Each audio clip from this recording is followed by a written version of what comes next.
गर्भवती महिला मृत्यू प्रकरणी मोठी अपडेट समोर येते। पुणे प्रकरणातील तिसरा अहवाल लवकरच सचिवांकडे सादर होणार आहे। खात्रीलायक सूत्रांनी लोकशाही मराठीला माहिती दिलेली आहे। यानंतर तीनही अहवालांचा एक अंतिम अहवाल सचिव तयार करतील।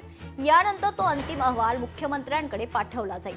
मुख्यमंत्री देवेंद्र फडणवीस या अंतिम अहवालावर नेमका काय निर्णय घेणार हे पाहणं आता महत्त्वाचे ठरणार आहे। महत्वाची अपडेट आपण गर्भवती महिला मृत्यू प्रकरणात बघतोय। पुणे प्रकरणातील तिसरा अहवाल लवकरच सचिवांकडे सादर होणार आहे। खरं तर खात्रीलायक सूत्रांनी लोकशाही मराठीला माहिती दिलेली आहे। यानंतर तीनही अहवालांचा एक अंतिम अहवाल सचिव तयार करतील आणि त्यानंतर तो खरं तर अंतिम अहवाल मुख्यमंत्र्यांकडे पाठवला जाईल आणि या अहवालावर मुख्यमंत्री देवेंद्र फडणवीस काय निर्णय घेतील याकडे सर्वांचं लक्ष आहे। लोकशाही मराठी ऐका, पहा, जागरूक रहा।